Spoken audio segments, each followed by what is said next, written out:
A World Series has been crowned to a team that started the season at 801 odds to win it all. And Whiteout weekend is fast approaching here in Lake Ontario. Welcome to Wheelhaus. I'm James Cattato. Alongside me, Brian Rudman. We're excited to bring you all the latest news and highlights from the sports world. James, why don't you start off on the diamond? I'd love to, Brian. The baseball season is over and we have new world champs. Not only new to the year, but new to the throne in general. The Washington Nationals have never won a world title before and did it and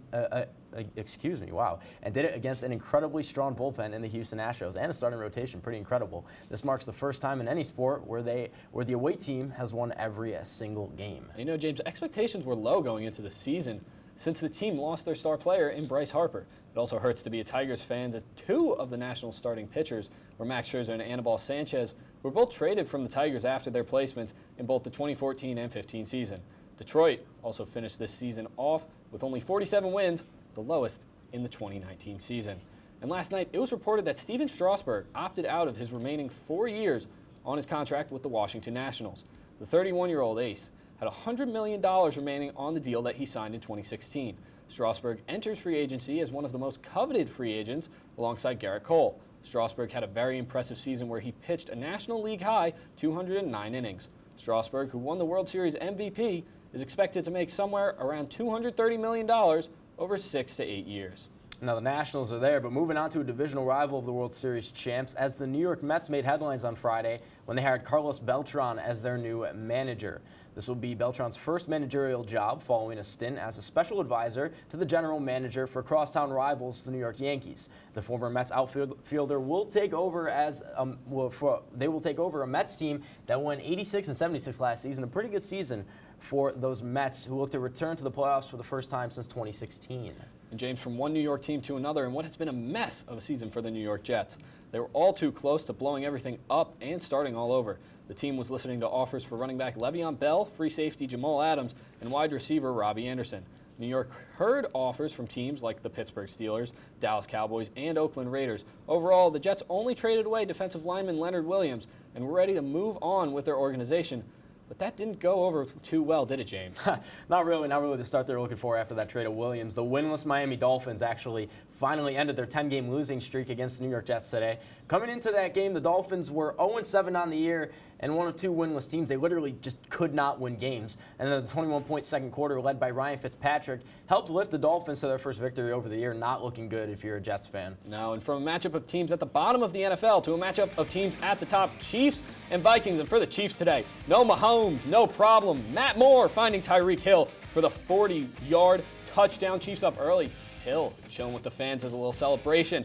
We'll move to the third. It's all tied up 10-10, but the Vikings would change that real quick as Amir Abdullah going to find his way into the end zone, give the Vikings that 6-point lead, but the Chiefs would fight right back. Damian Williams, look at this, makes a man miss, and he's going all the way. 91 yards to the house. Only man who can stop him, his own teammate Tyreek Hill, and of course he's not going to do that. Chiefs quarterback Matt Moore, he's loving it all the way. Williams going to chill with the fans and catch his breath.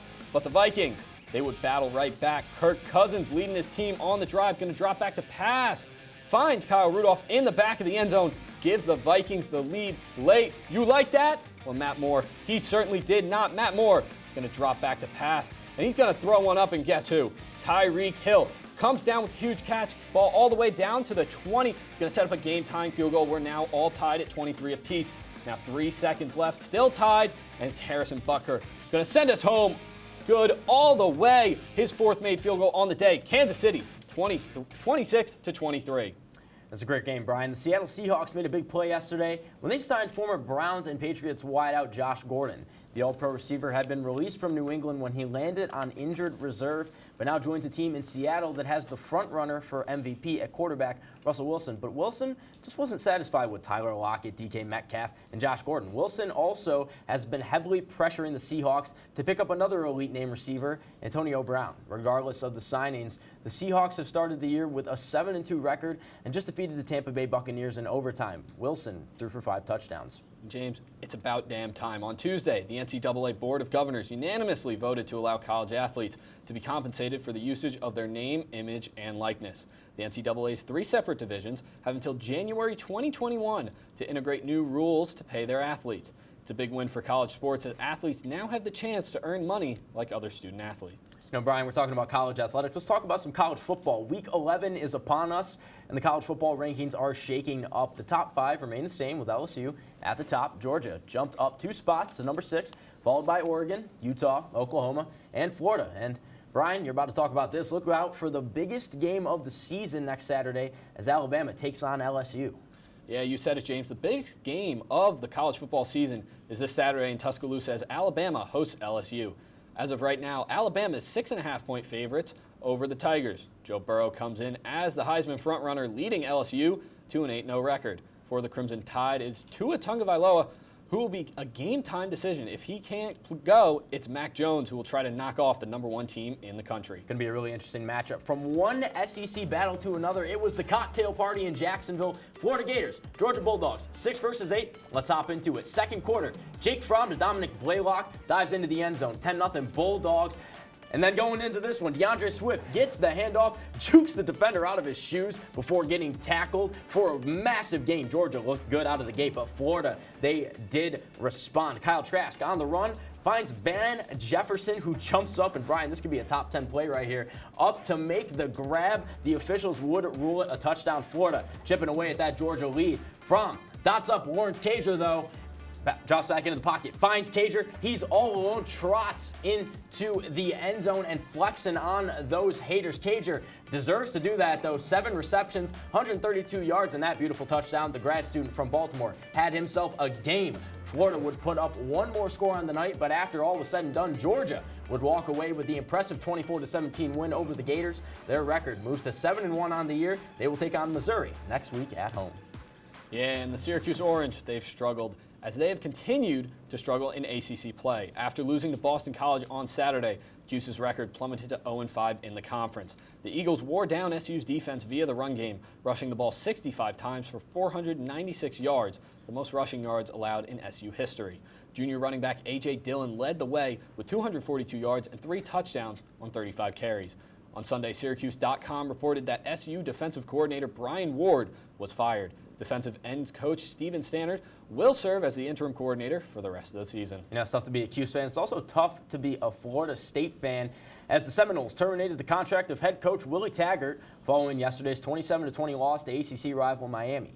The buyout of around $17 million is the second largest in college football history. The Seminoles currently sit at 4-5 overall and 3-4 in the conference. The university has named Odell Haggins as the interim head coach, a position that he previously held in 2017. And James, 16 seconds. That's all it took for the son of boxing legend Evander Holyfield to win his first professional bout.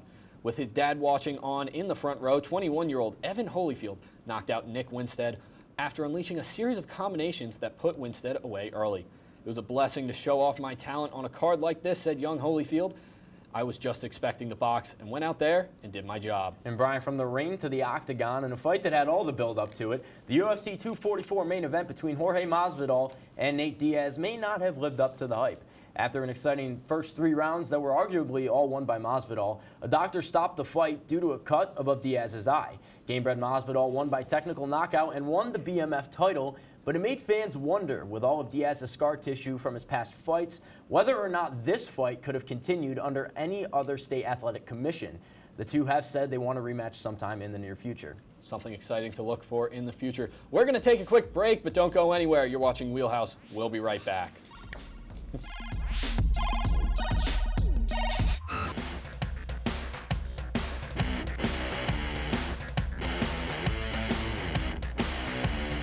And welcome back to Wheelhouse. It was the Malice in the Palace, Part 2, minus the thrown beer. In the third quarter of Wednesday's game between the 76ers and the Timberwolves, big men Karl Anthony Towns and Joel Embiid engaged in an animated fistfight, needing coaching staffs and players to separate the two. The Stars were both ejected and given 2-game suspensions for their troubles. Following the game, the two traded jabs on social media with hilarious expletive-filled Instagram posts. Brian, we were just talking about UFC. They were trading jabs on social media and on the court. The 76ers actually are having a fantastic season so far, as they currently stand undefeated, and they're alone. They're the only team to be undefeated. After their game against the Blazers yesterday, ending in a 129-128 win, it kept Philadelphia as the only team in the NBA with a 5-0 undefeated season. They face off against the Suns tomorrow night, with their starting lineup including star players like Joel Embiid, Ben Simmons, Al Horford, Tobias Harris, and Josh Richardson. It's still really early, but it's expected to be a great season for Philly. Yeah, Philly certainly has a lot of stars. To a game that also featured a lot of stars. Lakers taking on the Mavs early in the game. It's LeBron James forcing his way into the lane, putting up the layup for the Lakers. And now look at this. This is what you want to see from the Showtime Lakers. Avery Bradley from half court. Anthony Davis throws it down. And Luka Doncic, he's just going to answer right back. Look at this. Off-balance floater goes, no doubt about it. And he wasn't done. Move to the second half. Luka Doncic, step back three, right over Anthony Davis. It goes. Dallas doing well. Now in the fourth, it's all tied up. LeBron James, he's going to get the steal and take it coast to coast for the slam. Take another look at it again. Nothing the defender could do there for Dallas. And now just seconds to go. Lakers need a three to tie it up. Danny Green comes up clutch, ties it at 103. We are headed to overtime, and it will be all Lakers from there. LeBron will pump fake. He's going to get it to go. Lakers up. Mavs would fight back Luka Doncic yet again. Look at that little rainbow three. Goes all the way. But Lakers going to dominate from there. Anthony Davis, his turn. Spin move and the floater. Gets it to go. And now LeBron James, he's going to show why he's one of the greatest to ever do it. Will step back. Gets the three to go to ice the game. 119-110 Lakers. You know, Brian, that's a game that we could have just seen two playoff teams in the Western Conference. It was a fantastic contest.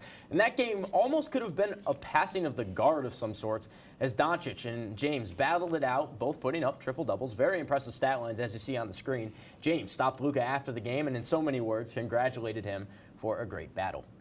And, James, it's time to bring out the tank. In the third quarter of Wednesday's loss to the Phoenix Suns, Warriors guard Stephen Curry landed awkwardly after a drive to the rim, breaking his hand in the process. He's projected to be out for at least 3 months, further depleting an already shallow Golden State squad. To add insult to injury, D'Angelo Russell and Draymond Green are also expected to be out for several games due to injuries. All right, Brian, we've covered a lot of West Coast basketball. Let's travel to the East and to the TD Garden, where the Boston Celtics play host to the New York Knicks. First quarter action, Celtics moving the ball around. You got Gordon Hayward.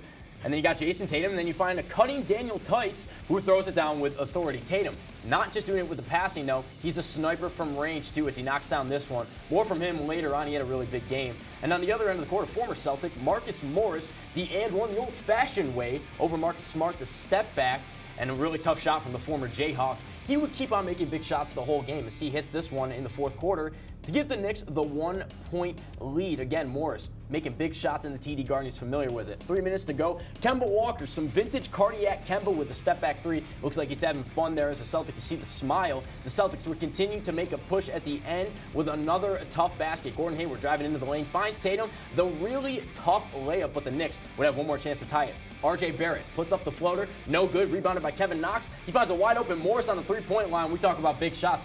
Book it. Morris hits the game-tying three to tie it at 112 apiece. The Knicks bench is hyped up, but the game's not over. 4.7 seconds left on the clock. Celtics inbound to Jason Tatum, and you know, Brian, I saw Jason Tatum go to the bank for a quick deposit. The bank said, sorry, sir, we only take cash, but he had plenty of that. He knocks down the eventual game winner over Barrett to ice the 104-102 win over the Knicks at home. Huge game for the Celtics. Now moving to hockey, as on Saturday night in the Senators-Bruins game, Scott Sabourin of the Senators was injured attempting to lay a body check on David Backes. On the play, it appeared as Sabourin's head snapped forward into Backes, knocking him out. Backes immediately called for help from trainers as Sabourin was stretched off the ice. He gave a thumbs up to the crowd. It was later reported he had feeling in all extremities, and Sunday morning he posted to his Instagram story thanking everyone for the well wishes. And now let's head out to Las Vegas, where we saw a thriller, the lights of the Vegas Strip. Setting the scene for this thriller between the Winnipeg Jets and the Las Vegas Golden Knights. We'll start it with the Knights. Heading into the offensive zone, Jets can't get it clear, and it's Nate Schmidt putting it home, the one-timer. Let's take another look at this beauty. Just puts it right past the goalie. No chance. Knights up early. But it would be the Jets now in the third period, down 3-1. It's going to be Kyle Connor. He's going to feed Matthew Perreault, for the goal. Cuts the lead to 1, and the Jets weren't done yet, as now it's going to be Mark Scheif putting it home for the Jets. We're all tied up, and guess what, James? We're headed to some free hockey. A little overtime action coming our way. Minute 45 is going to be left now. Jets going to send us home. Patrick Laine to Kyle Connor. He's going to go 5-hole, winning the game for the Winnipeg Jets. 4-3 over the Vegas Knights. Vegas can't believe it. They give up 3 unanswered goals to give the win to the Jets. Jets move to 8-7 as they're celebrating. Golden Knights fall to 8-5-2 on the year. Yeah, you know, both those teams, Brian, looking to be championship contenders. Actually, moving on to some different championship contenders. Well, maybe not, might be a bit of a stretch. But the Phoenix Suns look competitive in this young NBA season. Already missing key contributors early on, including center DeAndre Ayton, who was suspended for 25 games. This year was expected to end in the lottery for Phoenix. After an impressive 4-2 start, though, with strong performances against the Clippers, Nuggets, and Utah Jazz, the Suns are now aiming for a playoff push, and that's a really young core, Brian. They could do it. Absolutely. And another incident of racist chants and slurs being hurled in an Italian league soccer game. Striker Mario Balotelli threatened to leave the pitch mid-game as he was bombarded with racial slurs during Sunday's match. Fans of the club, Hellas Verona, reportedly made monkey noises at Balotelli during the game. It's not the first time that's happened to Balotelli. Representatives of the Verona club denied hearing anything offensive, but the officiating team did call a temporary stoppage in the match for hearing the chants. This is the second game this weekend that had to be suspended in Italy's soccer league. Yeah, that's a shame. We have to take a quick break. When we come back, it's time for the best plays from this week. Don't go anywhere. You're watching Wheelhaus right here on WTOP 10.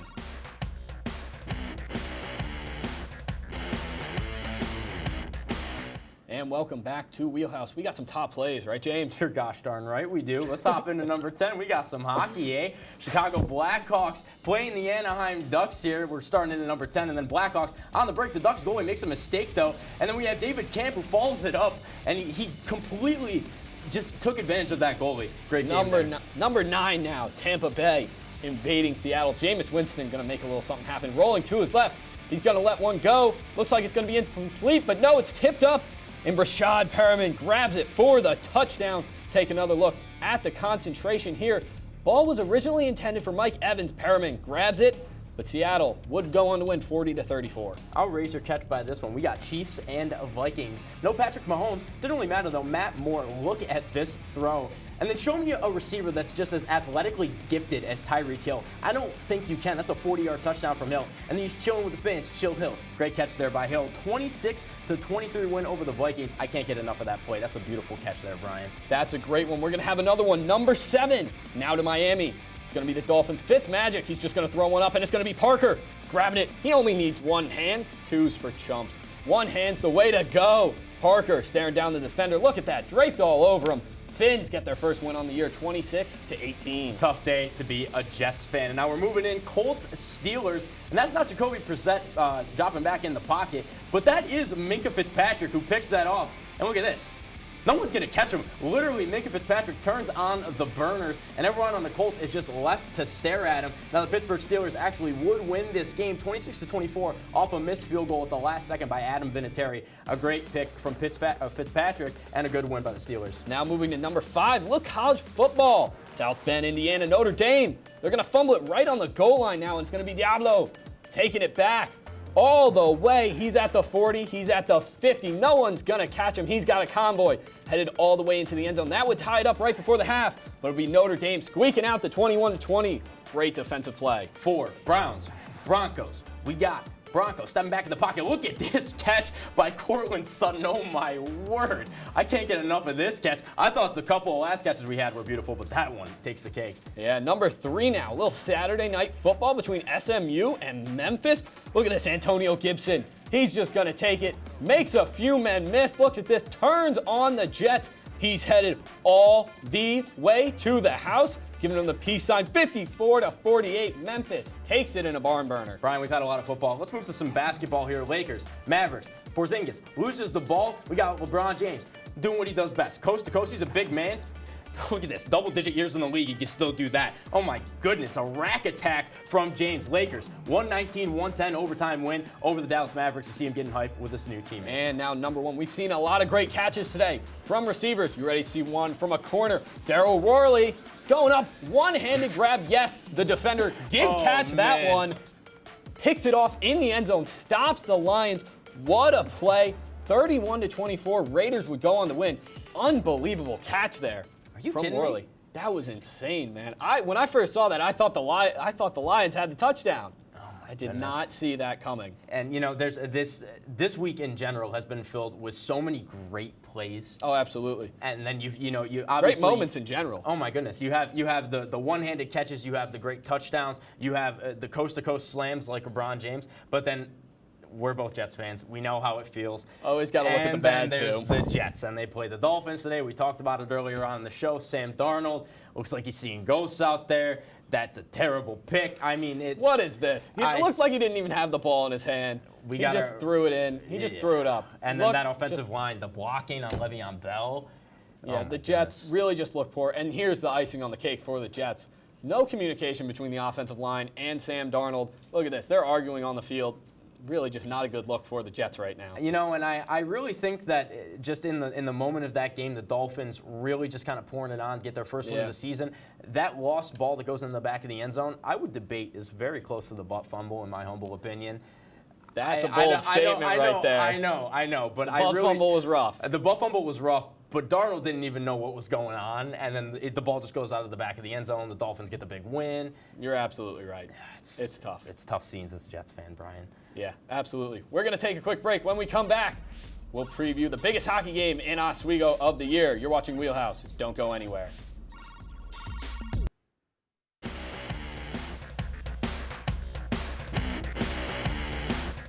Welcome back to Wheelhaus. Hockey night is always special in Oswego, but this week it's a little different. It's the biggest game of the season for the Oswego State men's hockey team, and it comes a little early this year. This Friday, 7 p.m., the Lakers will take on the Plattsburgh Cardinals in their annual whiteout game. It's been an emotional rivalry between the two teams that has generally seen Plattsburgh get the big win at the Marano Campus Center Ice Arena for 7 straight years. Last season, though, Brian, Oswego broke the trend and captured a big 4-0 win that was big for them in clinching an NCAA tournament berth. Yeah, and the Lakers then dealt another blow to the Cardinals when they beat them in the SUNYAC semifinals last February by a score of 3-2 to end Plattsburgh's season. With 14 seniors on the Lakers roster this year, you can be sure that there will be a ton of emotion, as this may be their last chance to beat the arch-rival Plattsburgh Cardinals at home. It's going to be a really good game, James. I mean, overall, the way that Plattsburgh started the season out, you got to commend them. Even though they're 0-2, they took the number 3 ranked team, SUNY Geneseo, which is always a powerhouse. Now, we understand. Always a tough one. We acknowledge the fact that they lost their starting goaltender, Devin McDonald, to graduation, obviously, but they lose 2-1 in overtime to a very, very strong Geneseo team that always comes out and plays really hard, Brian. They still got Jimmy Pareda in nets. This isn't going to be an easy game by any means, but what are you looking forward to the most in Oswego? Just the emotion and the fans coming out to see this game. This is going to be a really exciting game. And this is going to be, like you said, it's not going to be easy by any stretch of the imagination. This is always a tough game, and it's really the first tough test the Lakers are going to be facing. They had 2 exhibitions. They played Cortland, a team who's generally at the bottom of the conference. This is going to be a really interesting game this weekend. And an electrified offense, it seems, this year. It seems like if there's any year to do it, despite the fact that they lost Devin Campbell, that this is the year for this offense. This is the year for these lines. Their lines are deep. They look solid. This is the year, if there is any year for Oswego to do it. Absolutely. It should be a really interesting game. Plattsburgh has a new head coach this year. No longer Bob Emery over there for the Cardinals. No longer that Gosick versus Emery rivalry. Should be a really interesting game. It's going to be a great one this Friday in the Wheelhaus. Well, for those of you that plan on going to Whiteout, you can get your tickets at the box office starting Monday. And trust me, you're not going to want to miss this one. Make sure you get there early, too, because that line, it's going to be a long one. Yeah, it sure is. That's all the time we have for today. Be sure to tune in next week, same time, same place, for all the latest stories in the crazy sports world. For James Catato, I'm Brian Rudman. Thank you for watching, and have a great night.